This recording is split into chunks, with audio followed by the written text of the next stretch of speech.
Next question is for Dawn. Would you prepare differently for one that is company-based or one that is being done for a compliance action?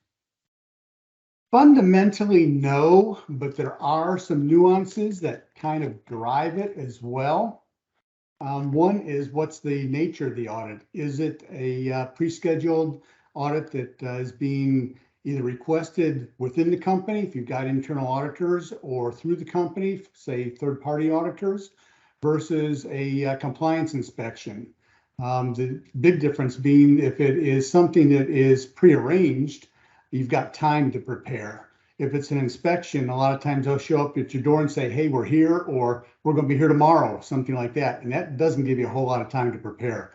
And so that kind of drives the nature of the preparation that you can do.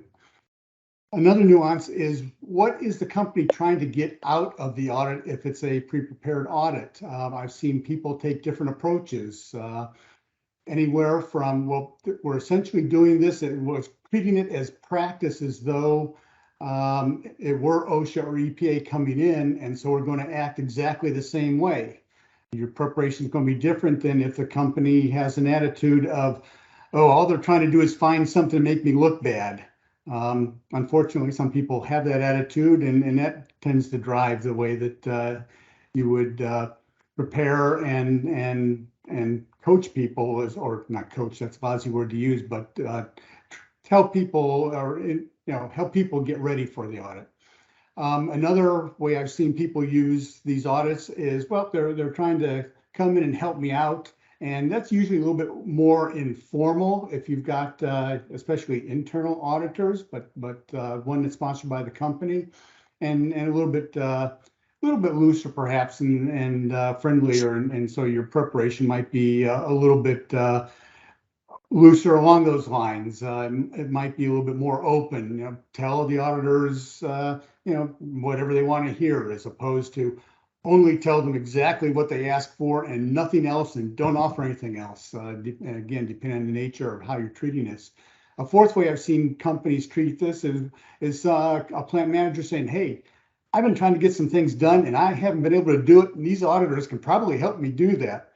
And then the preparation might be a little bit more along the lines of, tell them your whole life story and that of your younger brother, and maybe a couple of aunts and uncles as well. In other words, tell them everything and anything under the sun, which is probably a little too far, but so all this tends to drive the nature of your preparation. So going back to the question, fundamentally, no, your preparation is the same, but yeah, there are some things as to what the audit is, and who's coming in, and how it's being viewed by the management of the facilities being audited, that's going to help tend to drive what that preparation looks like. Okay, great. Thank you, Don. Anybody else want to add anything? I'll add one item to that. This is Judy.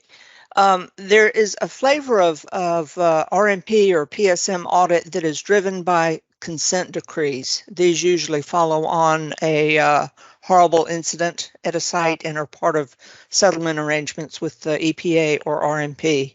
I hope that no one in this call has ever been subject to a consent decree audit of that type. And there are some nuances with those kinds of audits. One difference is that you're usually going to have a lot of notice of it, months, if not a year, up to a year. So you're going to have a lot of time to prepare for that kind of audit. And the most valuable preparation activity that you can do in that case is to place a lot of focus and a lot of internal verification on effective compliance with the elements that are going to be audited over the period of time that's covered by that compliance action. Making sure that people are really trained on expectations on how process safety elements are managed at that site, and putting a lot of effort into let's call it internal verification that your systems are being run to expectations. The second item on that flavor of audit is that you want to pay very close attention to the details of that compliance action order, and make sure that both the site people and the auditors are well prepared to act in exact accordance with whatever that consent decree may say. Okay, great. Thank you, Judy.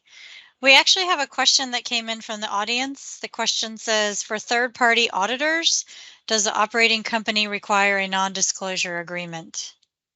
That varies I'll take that one. This is Judy. That varies by company. I would say that most companies require a non-disclosure agreement of some type, and those are typically arranged in advance as the as the proposal is being prepared and as the purchase order is being cut for that activity.